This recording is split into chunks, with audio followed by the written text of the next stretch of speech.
Way back in 2003, I decided to go do my traditional marriage ceremony. So, but before the day of the traditional marriage ceremony, I now called, first of all, we went to my in-laws. They gave us list of what they needed, their requirements or demands. So we got it for them. So on the day of the traditional wedding ceremony, we all arrived at the traditional wedding ceremony at about 3 p.m. on that day. We went late because we came from afar. When we got there, the marriage procedure began. So first of all, they called on us and they did their traditional rites and things like that. When they were through with me, I was asked to go and sit down. So I sat on that chair where the bride and the bridegroom usually sit, waiting for them to finish praying for my wife. So, but then as I sat down there watching the events, my wife's eyes was on me. She kept watching me. So as I sat down there, one young man came to me. The man said, "Boss, I want to talk to you. I want to talk to you." I looked at him. I don't know this guy from anywhere.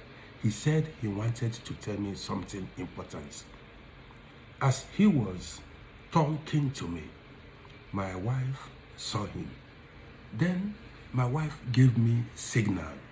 He gave me that eye signal to chase the guy away.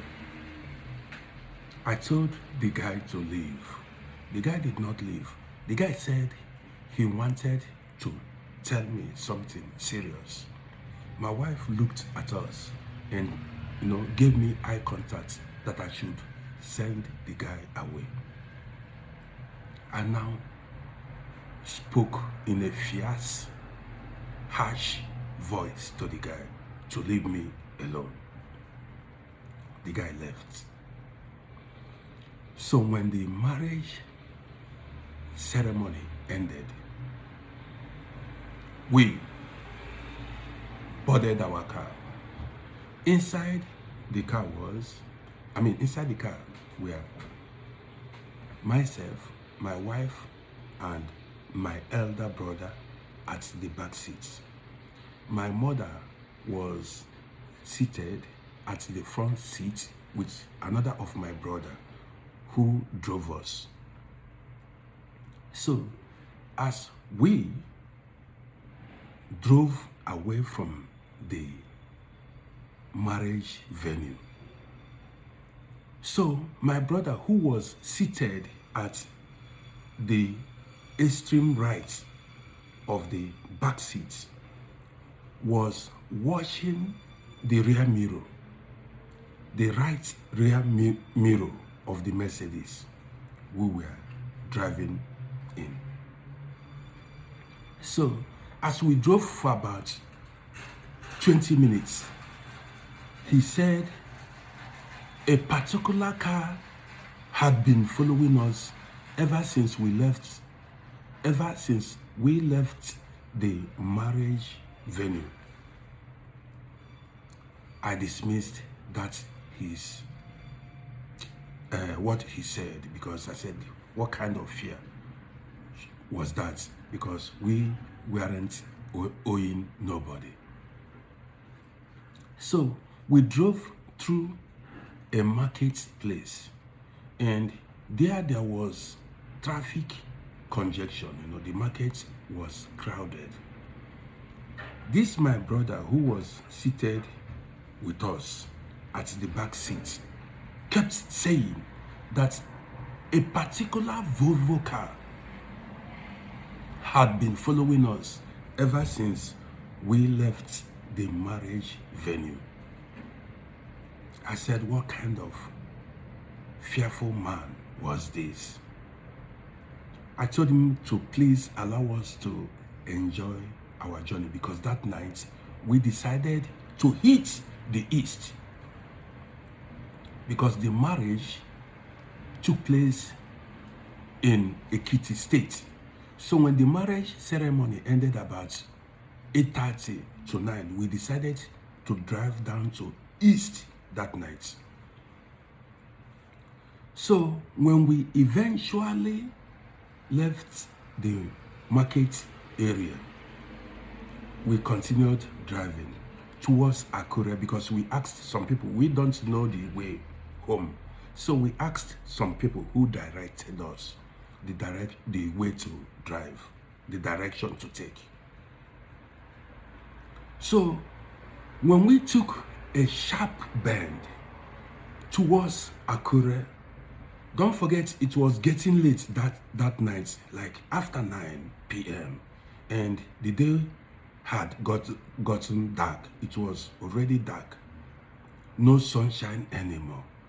So as we took a sharp bend to a lonely road leading to Akure, the road was well tarred, but it was lonely at that time. As we took that road, we had park there, park there, park there. We should park. My brother who was driving the car, parked by the side of the road. So my elder brother, the one that was seated with us, looked back and screamed. He shouted that was the car that had been following us ever since we left the marriage venue. And then he shouted, these are criminals, these are criminals, these are criminals. You should move.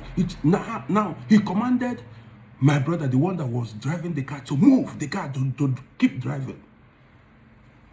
Already we had already parked by the side of the road, and these armed robbers were about to open their door to come to us. My brother now pressed the gas, pressed the throttle. That was the day I knew that automatic cars are different from these cars, this manual, these ones with gear. This Mercedes, the back tires then cried, the kind of noise the back tires made.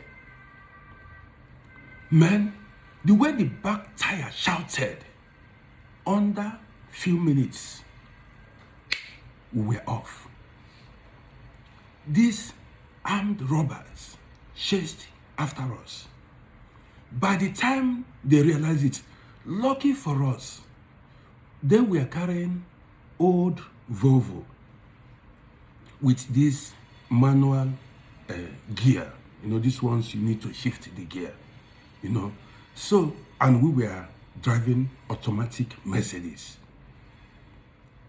By the time they started chasing us, we've given them gap.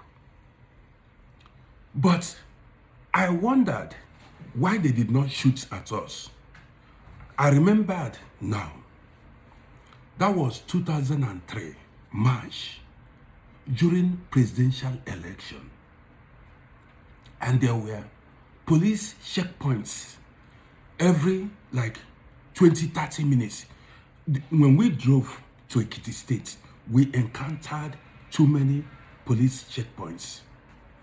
And as we were driving, we also encountered many police checkpoints. I guess these armed robbers knew where policemen were stationed. That was why they did not shoot at us. They wanted to operate quietly and move. I don't know what their intention was, either to dispossess us of our belongings or to kidnap us. I never knew. So, but they did not shoot at us, but they had guns. I don't know what actually happened. So, that night, these guys kept chasing at us.